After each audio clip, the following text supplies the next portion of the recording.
Hello friends. आज का topic है लघुत्तम समापवर्तक और महत्तम समापवर्तक। यह कक्षा 5 की किताब से पाठ 5 है। सबसे पहले इसमें हम देखेंगे लघुत्तम समापवर्तक और महत्तम समापवर्तक में विभाज्यता की जांच करेंगे कि जैसे सबसे पहले दिया गया है 2 से विभाज्य संख्याएं। कौन-कौन सी ऐसी संख्याएं हैं जो 2 से विभाजित होती हैं? तो 2 से विभाजित होने वाली संख्याएं वो होती हैं जिनका इकाई अंक 2 से विभाजित हो जाए, वह संख्याएं पूरी तरीके से 2 से विभाजित हो जाती हैं। जैसे दिया गया है, जैसे 510, 624 या 24, ये सारी संख्याएं 2 से विभाजित हैं क्योंकि इनका इकाई अंक 2 से विभाजित हो जाएगा। 0 भी 2 से विभाजित हो जाएगा। 2 का पहाड़ा पढ़ेंगे 0 में तो 0 हो जाएगा, इसलिए यह संख्या भी 2 से विभाजित है। और यहाँ 624 भी 2 से विभाजित हो जाएगा, चूंकि 2 एक कम 2, 2 दूना 4, 4 भी विभाजित हो जाएगा। यहाँ 2 एक कम 2, 2 शून्यम शून्य। यहाँ 24 भी 2 से विभाजित हो जाएगा, 2 एक कम 2, 2 दूना 4। तो जिसका इकाई अंक 2 से कट जाएगा या विभाजित हो जाएगा, वह संख्या पूरी की पूरी 2 से विभाजित हो जाएगी। तो ये रहा 2 से विभाज्यता का नियम। अगला है 4 से विभाज्यता का नियम। तो जिन संख्याओं का इकाई और दहाई दोनों अंक 4 से दोनों अंक मिला के लास्ट के दोनों अंक 4 से विभाजित हो जाएंगे, वह पूरी संख्या 4 से विभाजित हो जाएगी। जैसे सबसे पहले दिया गया है 124। 124 को 4 से विभाजित करना है, तो देखेंगे 24 4 से विभाजित होता है या नहीं। लास्ट के 2 अंक 4 एकम 4 और 4 छन 24, 6 आया। तो इसका मतलब 124 4 से विभाजित हो जाएगी। अगली संख्या है 34, 28। अब इसको विभाजित करने के लिए 4 से विभाजित है या नहीं है, ये बात जानने के लिए हम सबसे पहले ये लास्ट के दोनों अंक देखेंगे 4 से विभाजित होते हैं या नहीं। 4 एकम 4 और 7 चौक 28, 4 से 28, 7 बार गया और ये विभाजित हो गया। इसका मतलब 3428 पूरी तरीके से 4 से विभाजित हो जाएगा। अगला अंक है हमारे पास 100। 100 में 4 से भाग करें तो लास्ट के दोनों अंक 4 से विभाजित हो जाएंगे, 4 एकम 4 और 4 शून्यम शून्य। तो 100 भी 4 से विभाजित हो जाएगा। ऐसे ही 1200, इसमें भी लास्ट में डबल जीरो है, यह भी 4 से विभाजित हो जाएगा, 4 एकम 4, 4 शून्य शून्य। तो हम ये जानते हैं कि किसी भी संख्या में अगर हम 0 का भाग देते हैं, 0 में किसी भी संख्या से हम भाग देते हैं, किसी संख्या से भाग देते हैं तो हमारा भागफल 0 आता है। तो इसी तरीके से यहाँ भी 4 से भाग देंगे तो 0 आएगा। 0 आएगा, इसका मतलब ये पूरी तरीके से कट जाएगा। इसका मतलब जितनी भी संख्याएं इधर दी गई हैं वो सब विभाजित हो जाएंगे। लेकिन लास्ट में अगर 0 है, मान लीजिए जैसे देख लेते हैं, यहाँ लिखा है 510, तो क्या यह 4 से विभाजित होगा? नहीं होगा, क्योंकि लास्ट का 2 अंक, हमें लास्ट के 2 अंक देखने ही होंगे 4 से विभाजन में, तो ये 4 से विभाजित नहीं होगा। 4 एकम 4 और 4 दूनी 8। यहाँ 2 बार गया, लेकिन अभी 2 बच गया, 2 और विभाजित होगा 4 से, तो इसलिए ये बच गया, ये विभाजित नहीं हो रहा पूरी तरीके से, तो ये नहीं होगा विभाजित। क्या विभाजित नहीं है? अगला देखते हैं 8 से विभाजन का नियम। 8 से कौन सी संख्या विभाजित होगी? तो 8 से विभाजन का सीधा नियम है, लास्ट के 3 अंक, आखिरी के 3 अंकों को देखेंगे हम। अगर वह 8 से विभाजित हो जा रहे हैं तो वह पूरी संख्या भी 8 से विभाजित हो जाएगी। जैसे दिया गया है इसमें 15, 128। अब यह 8 से विभाजित होगा कि नहीं होगा? तो हम लास्ट के 3 अंक देखेंगे, सिर्फ 3 अंक 8 से विभाजित करके। 8 एकम 8, 8 एकम 8 और यहाँ से 4 गया 48, 8 छंग 48, ये 16 बार गया और ये पूरी तरीके से कट गया। इसका मतलब 15128 भी पूरी तरीके से 8 से कट जाएगा। अगला अंक देख लेते हैं, यहाँ दिया गया है 15,000। अब 15,000 8 से विभाजित होगा या नहीं? तो लास्ट के 3 अंक, हमेशा 3 अंक ही देखेंगे, तीनों अंक 8 से विभाजित हो जा रहे हैं, मतलब कि 0 आ जा रहा है तीनों में भाग देने से, तो यह 15,000 भी पूरी तरीके से 8 से विभाजित होगा। 2 से विभाजन होने में एक नियम यह है कि लास्ट में अगर 0 है तो वह संख्या 2 से विभाजित हो जाएगी किसी भी तरीके से। और अगर 4 से विभाजन का नियम है, अगर आखिर में दो जीरो हैं, डबल जीरो हैं, तो वह 4 से पूर्णतया विभाजित हो जाएगी। और अगर 8 से विभाजन में यह नियम है कि लास्ट में 3 जीरो हैं, तो वह संख्या भी 8 से विभाजित हो जाएगी। इस तरीके से 8 का विभाजन का हम नियम समझ पाते हैं। अगला है 5 से विभाजन का नियम। 5 से विभाजन होने में हम देखेंगे किसी संख्या के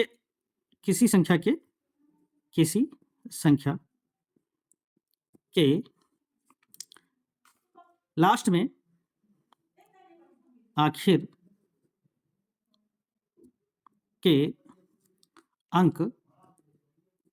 के अंक 0 या 5 हों तो संख्या 5 से विभाजित हो जाएगी। जैसे हम देख लेते हैं। जैसे दिया गया है 510 ऊपर दिया गया था। अब इसमें 5 से करते हैं। यहाँ 0 है लास्ट में, इसका मतलब यह संख्या पूरी तरीके से 5 से विभाजित हो जाएगी। 5 दूनी 10 विभाजित हो जाएगी। अगला दिया गया है 340। अगर इसमें 5 से विभाजित करना है, लास्ट में 0 है, इसका मतलब यह भी संख्या 5 से विभाजित हो जाएगी। अगला अंक दिया गया है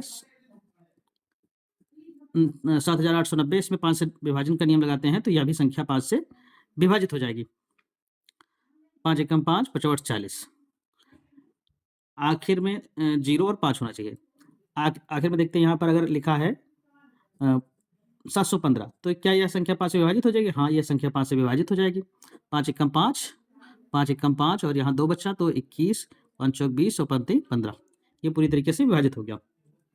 तो 5 से विभाजन के नियम में हमें अगर लास्ट के आखिर के अंक 0 या 5 होते हैं तो संख्या 5 से विभाजित हो जाएगी। अब 3 से विभाजितता का नियम क्या है? 3 से विभाजितता का नियम हम देखेंगे। 3 से विभाजितता के नियम में 3 से वह संख्याएं विभाजित होती हैं जैसे यदि किसी संख्या के अंकों का योग, मान लीजिए कोई संख्या दी गई है 7, 2, 9। इस संख्या के अंकों का योग, इसका, इसका और इसका, 7 + 2 + 9, अगर यह 3 से कट जाता है तो यह पूरी संख्या 3 से कट जाएगी। जैसे 7 2 9 और 9 18, यहाँ आ गया 18। अब 18 3 से विभाजित हो जाएगा, 3 6 18, 6 आएगा। इसका मतलब 3 से यह संख्या भी कट जाएगी। इसी तरीके से मान लीजिए यहाँ दिया गया है 2 4 1 2 9, इसको 3 से काटना है तो 2 + 4 + 1 + 2 + 9 दिया गया है। अब यह संख्या जोड़ लेते हैं। 2 4 2 6, 6 1 7, 7 2 9 और 9 18, ये भी 3 से कट जाएगा। तो इसका मतलब यह संख्या भी 3 से पूरी तरीके से कट जाएगी। अब 9 से विभाजितता का नियम, 9 से और 3 का विभाजितता का नियम एकदम सेम है। 9 में भी यही करेंगे। 9 से विभाजन में हम देखेंगे कि कोई संख्या ले लेते हैं, वह 9 से विभाजित है या नहीं। जैसे ऊपर लिए थे 729। अगर इस संख्या को भी हम वैसे ही करेंगे 9 से विभाजन में, 7 + 2 + 9। अगर इसका इनके अंकों को जोड़ते हैं और जोड़ने पर वह संख्या 9 से विभाजित हो जाती है। जैसे 7 2 9 और 9 18, 18 9 से विभाजित हो जाएगी। इसका मतलब यह संख्या भी 9 से कट जाएगी। ऐसे ही यह वाली संख्या देखते हैं। 9 से विभाजन में क्या करते हैं, इसका भी देख लेते हैं। 2 + 4 + 1 + 2 + 9, इसको जोड़ने पर 2 4 2 6, 6 7 से ये भी 18 आ गया। 18 को 9 से भाग दे देंगे, कट जाएगा, 9 दूनी 18, तो यह संख्या भी 9 से कट जाएगी। ऐसे मान लीजिए यहाँ लिखा हुआ है 413, तो क्या यह 9 से कटेगी संख्या? तो देख लेते हैं। 4 + 1 + 3, तो 4 1 5 और 5 3 8, यह आया 8, और 8 9 से नहीं कटेगा, इसलिए यह संख्या भी इसको नहीं काटेगी। तो यह नहीं कटेगा। तो 413 को 9 से नहीं काटेगी। अब 6 से विभाजितता का नियम देख लेते हैं हम लोग। 6 से विभाजितता का नियम, 6 जब हम 6 लिखते हैं तो 6 में 2 गुणे 3, 3 दूनी 6 आता है। इसका मतलब 6 से वह संख्या विभाजित होगी जिसमें जो संख्या 3 और 2 दोनों से विभाजित हो जाएगी, वह संख्या 6 से भी विभाजित हो जाएगी। तो इसमें समझने के लिए हम लोग देख लेते हैं, जैसे 12 है, 12 हमारा 2 छंग 12 2 से विभाजित है, और 12 जो है वो 3 से भी विभाजित है। 3 एकम 3, 3 चौक 12। इसका मतलब 12 6 से विभाजित है। 6 कम 6, 6 दूनी 12। ऐसे ही यहाँ मान लेते हैं 300 दिया गया है, 300 2 से विभाजित हो जाएगा। हाँ, लास्ट में 0 है, 2 से विभाजित हो जाएगा। अब 300 को 3 से विभाजित करते हैं, 3 एकम 3 और 3 एकम 3, ये भी विभाजित हो गया। इसका मतलब जो 300 है वह संख्या 12 से भी विभाजित हो जाएगा। तो हमने 6 से विभाजकता का नियम समझ लिया है। आगे है 12 से विभाजकता का नियम। तो 12 को जब हम देखते हैं तो इसमें 12 कब आता है? ये आता है 4 गुणे 3, यानी जो संख्या 3 से और 4 से दोनों से विभाजित हो जाएगी, वह संख्या 12 से भी विभाजित हो जाएगी। तो देख लेते हैं, जैसे लिखा है 60, 60 को हम 4 से विभाजित करेंगे तो 15 चौको 60 15 आएगा, और 60 को हम 3 से विभाजित करेंगे तो 3 दूनी 6, ये 20 आएगा। तो यह 4 और 3 दोनों से विभाजित है, अतः 60 12 से भी विभाजित हो जाएगी, 12 पंचे 60। तो इसी तरीके से हम 12 का विभाजकता का नियम समझ चुके हैं। अब ऐसे ही 15 से विभाजकता का नियम देख लेते हैं। 15 को जब हम लिखते हैं तो आता है 3 गुणे 5। इसका मतलब यह है कि जो संख्या 5 और 3 दोनों से विभाजित हो जाएगी, वह संख्या 15 से भी विभाजित हो जाएगी। इसी तरीके से हम सब संख्याओं को देख लेंगे कि कौन सी संख्या, जैसे मान लीजिए यहाँ लिखा हुआ है 60, 60 को ले लेते हैं। 60 3 से विभाजित हो जाएगा और 60 5 से भी विभाजित हो जाएगा, तो 60 जो है वो 15 से भी विभाजित हो जाएगा। इस तरीके से हम 15 का विभाजकता का नियम समझ सकते हैं। अगला टॉपिक है लघुत्तम समापवर्तक की अभाज्य गुणनखंड विधि। अभाज्य गुणनखंड विधि से देखेंगे एलसीएम बाई प्राइम फैक्टराइजेशन। तो सबसे पहले नोट देख लेते हैं यहाँ। चलिए पहले इसको देख लेते हैं। अभाज्य गुणनखंड करेंगे, जैसे 15 दिया गया है तो 15 के अभाज्य गुणनखंड करेंगे। 15 के अभाज्य गुणनखंड क्या होंगे? 15 3 गुणे 5। अब इसको और कोई इसका दूसरा अभाज्य गुणनखंड बन सकता है? नहीं, 3 खुद एक अभाज्य संख्या है और 5 खुद एक अभाज्य संख्या है। इसी तरीके 20 का भी अभाज्य गुणनखंड बनाएंगे। तो सबसे पहले 2 गुणे 2 4 हो गया, और गुणे 5, 2 दूना 4, 4 पंचे 20। तो ये बन गया हमारा अभाज्य गुणनखंड। 2 एक अभाज्य संख्या है, यह 2 भी अभाज्य संख्या है और 5 भी अभाज्य संख्या है। अब कोई भी भाज्य संख्या नहीं होगी इसमें अभाज्य गुणनखंड जब लेंगे तो वही यहाँ पर कहा गया है। यहाँ 15 और 20 को अभाज्य संख्याओं के गुणनखंडों में विभाजित किया गया है। ये देखिए नोट में, यहाँ अभाज्य गुणनखंडों में इनको विभाजित कर दिया गया। अब क्या करेंगे? एलसीएम निकालने के लिए सबसे पहले इन दोनों में कॉमन देखेंगे। इन दोनों में कॉमन क्या है? तो इन दोनों में कॉमन है 5। इन दोनों में कॉमन क्या है? 5 कॉमन है। 5 कॉमन हो गया इन दोनों का। तो लासा के लिए हम देखेंगे लासा कैसे निकालते हैं। लासा के लिए हम क्या करेंगे? जो कॉमन है, जैसे 5 कॉमन है तो एक 5 हम लिख लेंगे, इस कॉमन में से एक 5 हम लिख लेंगे और उसका गुणा करेंगे जो बची हुई संख्याएं हैं, बाकी बचे हुए अंकों से अभाज्य गुणनखंड के से हम करेंगे। तो जैसे 3 को लिख लेंगे, फिर 2 को लिख लेंगे और फिर इस वाले 2 को लिख लेंगे। चूंकि इन सब का कॉमन नहीं बना है, कॉमन सिर्फ इसका बना है, तो इसमें से सिर्फ एक लेंगे। अब इसका हम गुणा करेंगे, जो आंसर आएगा वही हमारा लासा होगा। जैसे 5 3 15, 15 दूना 30 और 30 दूना 60, तो 60 हमारा लासा हो गया। इसी प्रकार अब 8 में देख लेते हैं। 8 में करेंगे, 8 का प्राइम फैक्टराइजेशन करेंगे तो 2 गुणे 2, 2 दूना 4 और 4 दूना 8, ये हो गया। अब इसी प्रकार 12 का करेंगे तो 2 गुणे 2, 2 दूना 4 और 4 तेई 12, ये हो गया। और उसके बाद 30 का हम करेंगे तो 30 का आएगा, 30 में 2 गुणे 2, 2 गुणे 2 नहीं होगा, तो इसका हम करेंगे, ऐसे कर लेते हैं। जैसे हम इस तरीके से कर दिए, छोटी संख्या है इसलिए हम जानते हैं कर दिए, लेकिन जैसे बड़ा अंक आएगा तो इधर देखिए हम करते हैं यहाँ पे, चलो यहीं कर लेते हैं। बड़े अंक में हमें पता है 15 दूना 30, तो इसी तरीके से अब 2 तो एक भाज्य गुणनखंड हमें मिल गया, तो अब 15 का कर लेंगे, तो 15 का होगा 3 ऊपर से 15, तो गुणे 2, अब ये 30 आ गया, 3 ऊपर से 15, 15 दूना 30, ये हो गया। अब हम क्या करेंगे, इधर देख लेते हैं। अब इन सबको एक साथ हम लिखेंगे ताकि इन सबका हम कॉमन निकाल सकें। 8 इज इक्वल टू 2 गुणे 2 गुणे 2, 12 इज इक्वल टू 2 गुणे 2 गुणे 2 गुणे 3, 12 का हो गया। और 30 का हम लिखेंगे, 2 पहले लिख लेंगे, सीरियल से लिख लेते हैं, फिर गुणे 3 गुणे 5।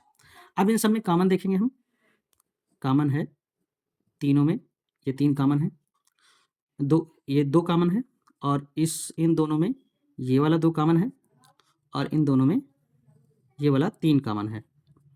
अब हमारे पास इतनी सारी कॉमन है। अब लासा के लिए हम क्या करेंगे, लासा देखेंगे तो जो कॉमन है उसमें से एक एक ले लेंगे, इसमें से 2 कॉमन ले लेंगे, इसमें से फिर गुणे, और इसमें से 2 ले लेंगे, एक 2 निकालेंगे, यहाँ पर रख लेंगे, और एक 3 यहाँ पर निकालेंगे, इसको रख लेंगे।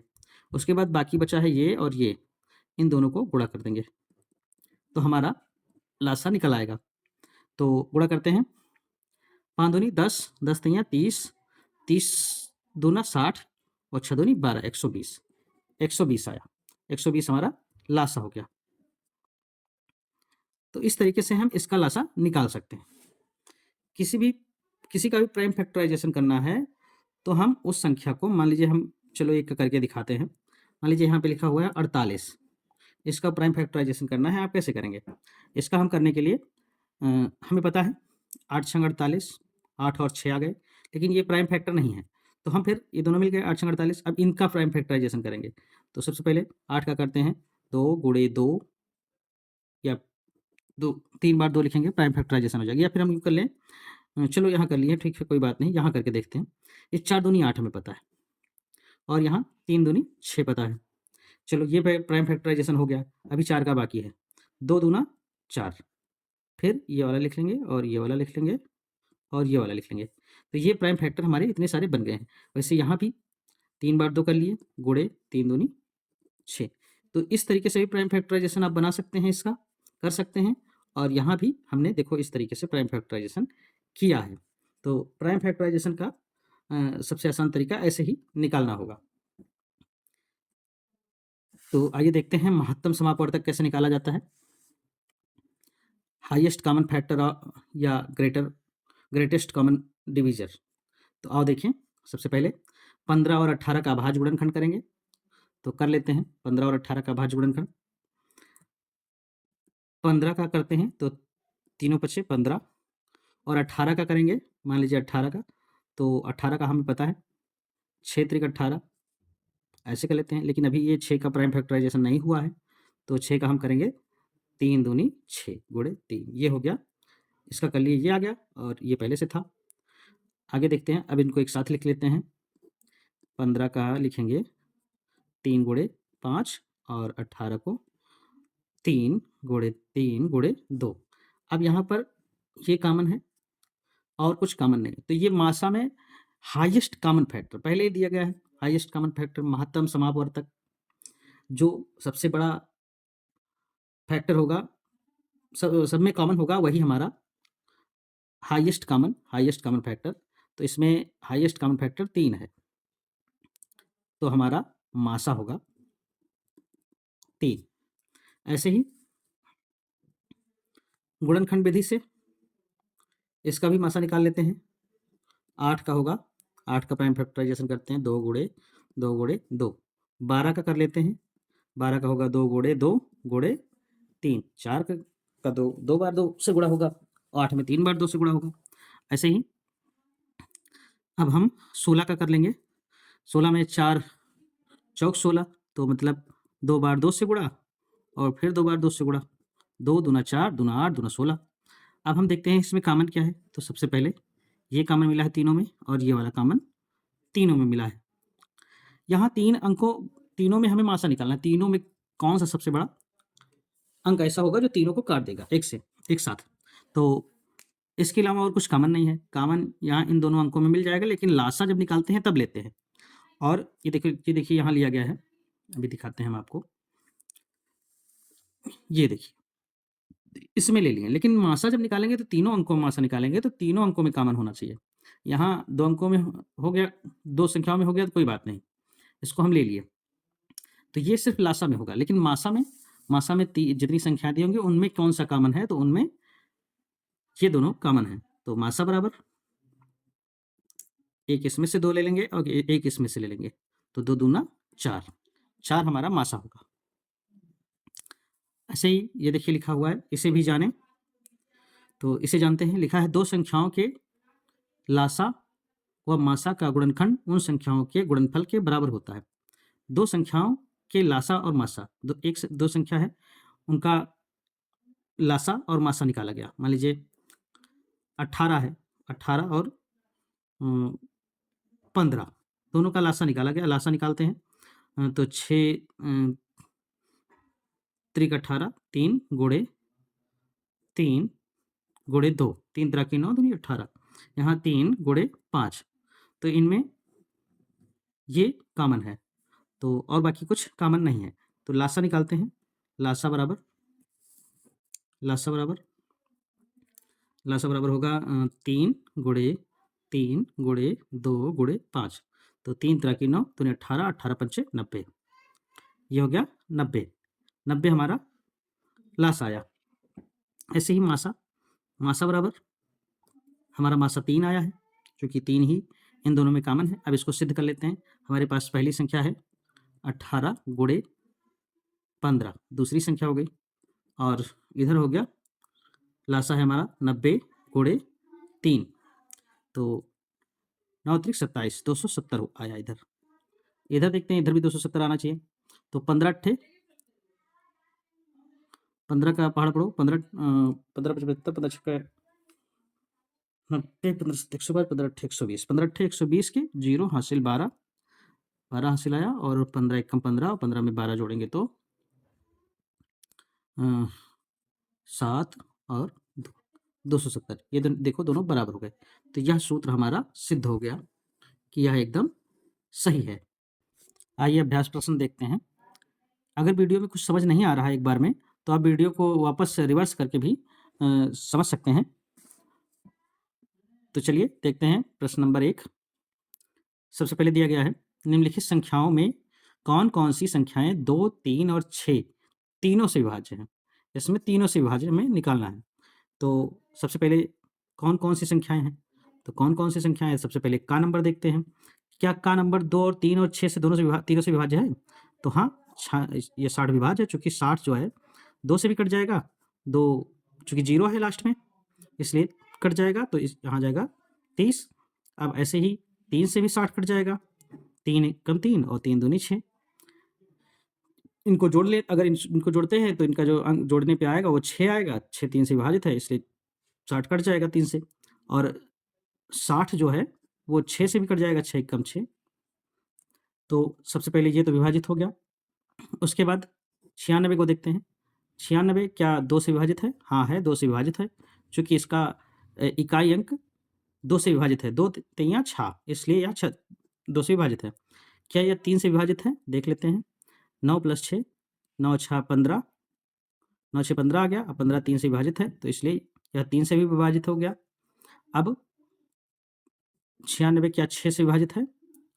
यह 3 और 6 दोनों से, 2 और 3 दोनों से विभाजित है 96, इसलिए यह 6 से भी विभाजित हो जाएगा। जो संख्या हमें पता है 6 से विभाजन के नियम में, जो संख्या 2 और 3 दोनों से विभाजित होती है वह 6 से भी विभाजित होती है। 6 कम 6 और 3 6 4 36, 16 छक्का 96 हो गया। अब 75 को देख लेते हैं। क्या 75 2 से विभाजित है? नहीं, इसका इकाई अंक एक अभाज्य संख्या है, यह 2 से विभाजित नहीं है, इसलिए यह नहीं कटेगी। तो जब यह 2 से नहीं कटेगी तो क्या यह 3 से कटेगी? 7 + 5 7 5 12। हाँ, यह 3 से कट जाएगी। लेकिन 2 से नहीं कटेगी तो इसका मतलब ये 6 से भी नहीं कटेगी। 75/6 तो यह भी नहीं कटेगी, इसलिए यह संख्या नहीं कटेगी। कौन-कौन सी संख्याएँ तीनों से विभाजित हैं? तो पहली का नंबर और खा नंबर विभाजित है। अगला घा नंबर देख लेते हैं। घा नंबर में 82 दिया गया है, तो 82 जो है वो इसका लास्ट का अंक 2 से कट जाएगा, तो इसका मतलब यह 82 2 से विभाज्य है। लेकिन इसके बाद 3 से 82 को देखते हैं, तो 8 + 2 8 2 10, यहाँ 10 आएगा। 10 3 से विभाज्य नहीं है, इसका मतलब यह 3 से नहीं कटेगा। जब 2 से कटेगा तो ये 6 से भी नहीं कटेगा, इसका मतलब यह तीनों से विभाज्य नहीं है। यह संख्या और यह संख्या तीनों से विभाज्य नहीं है, सिर्फ यह संख्या का नंबर और खा नंबर तीनों से विभाज्य है। अगला प्रश्न देखते हैं। वह सबसे छोटा अंक ज्ञात करो जिसको लिखने पर नीचे दी हुई संख्याएं 3 से पूर्णतया विभाजित हो जाए। अब 3 से पूर्णतया विभाजन का नियम क्या है? इनका अंक जोड़ने पे इनके अंकों को जोड़ा जाए तो वह अंक 3 से कट जाए।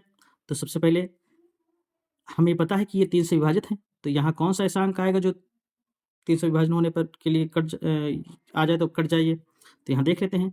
सबसे पहले 5 + 3, यहाँ प्लस कोई संख्या होगी, +3 + 5, तो 5 3 8 और 5 3 8, यहाँ कोई संख्या है, मान लेते हैं। ये हो गया 5 3 8 और 8 8 दूनी 16, 16 आया। अगर हम 2 रख लेते हैं तो ये हो जाएगा 18, 8 दूनी 16 और 2 18, यानी यहाँ पर 2 आएगा। अब यह 3 से विभाजित हो जाएगा 18। ऐसे ही 3 + 8 + 7, यहाँ कुछ आएगा। तो यहाँ क्या आएगा? 3 में 8 जोड़ते हैं, 8 3 11 और 11 में 7 जोड़ते हैं, तो 11 7 18, 11 7 18। अब यहाँ यहीं से 18 हो गया, इन्हीं संख्याओं से हमें 18 मिल गया। तो 18 यहाँ हो गया, इसका मतलब यहाँ 0 रख दें अगर, तो यह 18 ही बना रहेगा। अब इसका मतलब ये 3 से विभाजित हो जाए, यहाँ 0 आएगा। अब यहाँ देख लेते हैं, 3 + 4 + 5, और यहाँ कुछ है, यहाँ कुछ और जोड़ा जाए तो पता चल जाए हमें क्या 3 से कटेगा कि नहीं कटेगा। तो 4 3 7 और 5 12, यह भी 3 से कट गया, तो यहाँ भी 0 रख देते हैं। 0 कर दे प्लस में तो भी ये 12 रहेगा, 3 से कट जाएगा, तो यहाँ भी ये संख्या आ गई। और हमें ये क्या चाहिए? सबसे छोटा अंक। तो यहाँ सबसे छोटा अंक 2 रखा जाएगा, तो यह कट जाएगी संख्या। यहाँ सबसे छोटा अंक 0 रखा जाएगा, तो यह संख्या कट जाएगी। और यहाँ सबसे छोटा अंक 0 रख दिया जाएगा, तब भी यह संख्या कट जाएगी। अगला प्रश्न देख लेते हैं। एक लाल रिबन की लंबाई 30 सेंटीमीटर है और सफ़ेद रिबन की लंबाई 42 सेंटीमीटर है। उस बड़े से बड़े टुकड़े के लंबाई बताओ जिसमें दोनों रिबन पूरा काटा जा सके। सबसे पहले कोई भी प्रश्न पढ़ने से पहले अगर उसमें कहीं भी बड़े से बड़ा दिया गया है, बड़े से बड़ा टुकड़ा, तो वह संख्या उसमें हमें मासा निकालना होगा। बड़े से बड़े में महत्तम समापवर्तक, तो इसमें हाईएस्ट कॉमन फैक्टर निकालते हैं, मासा निकलेगा। और अगर कहीं भी हमें छोटे से छोटा लिखा है, कम से कम, चलो आगे देखते हैं। पहले बड़े से बड़ा लिखा है तो मासा निकालना है, तो इसका मतलब 30 और 42।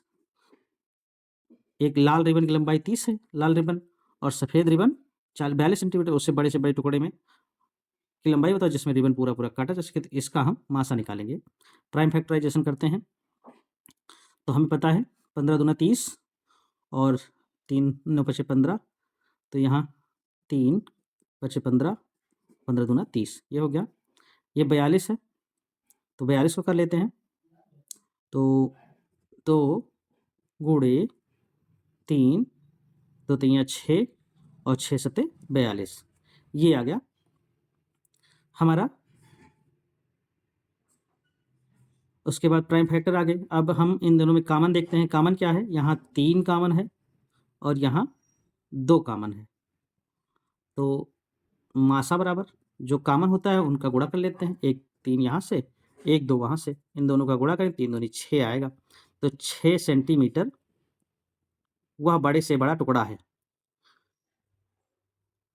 6 सेंटीमीटर बड़े से बड़ा टुकड़ा है। आगे देख लेते हैं।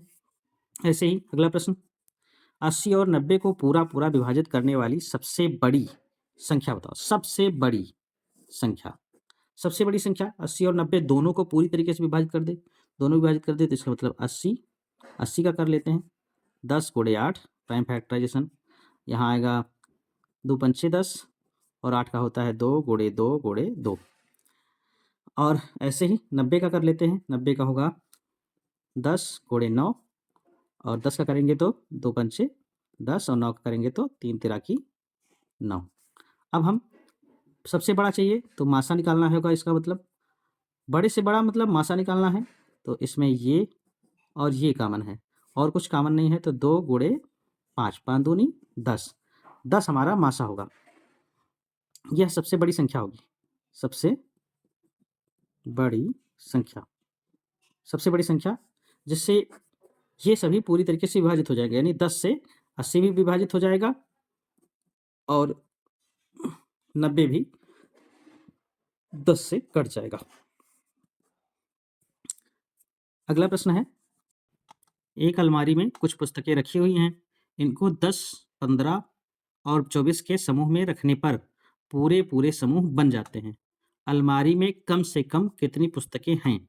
तो अलमारी में कम से कम पुस्तकें बतानी, कितनी कम से कम आ जाएगा, मतलब कम से कम या छोटे से छोटा, छोटे से छोटा, कम से कम छोटे से छोटा, तो इसका मतलब यहाँ लासा निकालना होगा। ये शॉर्ट फॉर्म में हम लोग याद रखेंगे। उसके बाद चलिए देखते हैं 10 और 15 और 24, हम इनका पहले प्राइम फैक्टराइजेशन करते हैं। तो 10 का हो जाएगा 2 गुणे 5, 15 का हो जाएगा 3 गुणे 5 और 24 का हो जाएगा 2 गुणे 2 गुणे 2 गुणे 2, 2 दूना 4 दूना 8, 8 त्रिक 24, ये हो गया। अब इसका लासा निकालना है, तो ये सही से बैठा नहीं है, इनको सही से कर लेते हैं। चलो अच्छा इधर ही देख लेते हैं। ये कॉमन हो गया और इन दोनों में 3 हमारा कॉमन हो जाएगा, 3 कॉमन हो गया और इधर 2 कॉमन हो जाएगा, तो ये 2 कॉमन हो गए। तो लासा बराबर 3 कॉमन है, एक 5 ले लिए, एक 3 ले लिए और एक 2 ले लिए, बच गया ये दोनों 2, तो इन दोनों को लिख लेते हैं। तो 5 3 15, 15 दूना 30, 30 दूना 60, 60 दूना 120, यहाँ आ जाएगा 120, 120 हमारा लासा होगा। तो अलमारी में कम से कम 120 पुस्तकें हैं। अगला प्रश्न है, 3 अंकों की छोटी से छोटी संख्या बताओ जो 4, 8 और 16 से पूरी तरीके बट जाएं। तो हमें निकालना है पूरी बट जाए, इन अंकों से पूरी बट जाए। छोटी से छोटी संख्या, छोटी से छोटी आ गई, हमने पहले बताया कि छोटी से छोटी आ जाए इसका मतलब लासा आएगा। तो इन संख्याओं का हम पहले लासा निकालेंगे। लासा कितना आएगा, तो 4 2 गुणे 2, ऐसे ही 8 का लासा 2 गुणे 2 गुणे 2 और 16 का लासा 2 गुणे 2 गुणे 2 गुणे 2। अब हम इसका लासा कहे हैं तो ये कॉमन है और ये कॉमन है और इन दोनों में ये कॉमन है, तो लासा बराबर 2, इसमें से 2, फिर इसमें से 2, फिर इसमें से 2 और एक ये वाला 2, 2 दूना 4 दूना 8 दूना 16, तो लासा आया हमारा 16, 16 लासा आ गया है हमारा। लेकिन यहाँ कह रहा है 3 अंकों की संख्या, 3 अंकों की छोटी से छोटी संख्या, तो 3 अंकों की छोटी सी संख्या क्या होगी, तो यहाँ तो 2 अंकों की संख्या है, तो इसको 3 अंक में बदलने के लिए 16 को 3 अंक तक गुणा करेंगे। 3 अंक जब आ जाए तो रुक जाएंगे, इसको पहले हम गुणा नहीं करेंगे, 16 को हम 3 अंक में बदलेंगे। तो 16 का पहाड़ा पढ़ते जाओ, 16 के मल्टीपल में जो भी संख्याएं आएंगी वो सारी की सारी ये संख्याएं मतलब 4 और 8 से विभाजित हो जाएंगी और वो 16 से भी विभाजित हो जाएंगी। तो 16 के मल्टीपल में हम पढ़ते हैं, तो हम 16 का पहाड़ा पढ़ते हैं, 16 एकम 16, 16 दूना 32, 16 तिया 48, 16 चौको 64, 16 पंचे 80, 16 छक्का 96, 16 सत्ते 112। ये देखो 3 अंक आ गए, 1 2 3, 3 अंकों की संख्या हमारी मिल गई, सबसे छोटी हमें 112। तो 3 अंकों की सबसे छोटी संख्या वह कौन सी होगी जो 4, 8 और 16 से पूरी तरीके विभाजित हो जाएगी? वो होगी 112। तो हमारा आंसर होगा 112 आंसर। यहाँ लिख सकते हैं हम। अतः 4, 8 और 16 से पूरी बटने वाली 3 अंक की संख्या बराबर 112। अगला प्रश्न है, 3 घंटियां क्रमशः 8, 12 और 15 सेकंड पर बजती हैं, कम से कम। फिर यहाँ आ गया कम से कम, तो कम से कम जब आ गया तो यहाँ पर यानी कि लासा होगा। कम से कम कितने सेकंडों के बाद तीनों घंटियां एक साथ बजेंगी? तो इन सबका लासा निकाल लेते हैं। 8 का लासा, 8 का पहले अभाज्य गुणनखंड करेंगे, 2 गुणे 2 गुणे 2। फिर 12 का करेंगे, 2 गुणे 2 गुणे 3, 2 दूना 4, 3 12। 15 का कर लेंगे तो 3 गुणे, या फिर यूँ कहें तो 5 गुणे 3। इधर लिख लेने से कॉमन लेने में आसानी रहेगी। तो लासा बराबर, यहाँ कॉमन हो गया 2, और फिर यहाँ भी 2 कॉमन, यहाँ 3 कॉमन, तो हम यहाँ से 1 2 ले लेंगे, और यहाँ से 1 2 ले लेंगे, और यहाँ की 1 यहाँ से, और ये दोनों बच गए तो इनको भी कर लेंगे। यहाँ आ जाएगा 5 दूनी 10, 10 तियाँ 30, 30 दूना 60, 60 दूना 120। तो 120 हमारा लासा हो जाएगा। तो 120 सेकंड बाद तीनों घंटियां एक साथ बजेंगी। ये हमारा आंसर हो गया। अगला प्रश्न दिया गया है, किसी कक्षा के बच्चों को 16, 24 और 36 की टोलियों में बांटा जा सकता है। उस कक्षा में कम से कम कुल कितने बच्चे हैं? तो इसका भी लासा निकाल लेते हैं। 16 का 2 गुणे 2 गुणे 2 गुणे 2, 2 दूना 4, 4 दूना 8, 8 दूनी 16। अगला है 24, 24 का निकाल लेते हैं।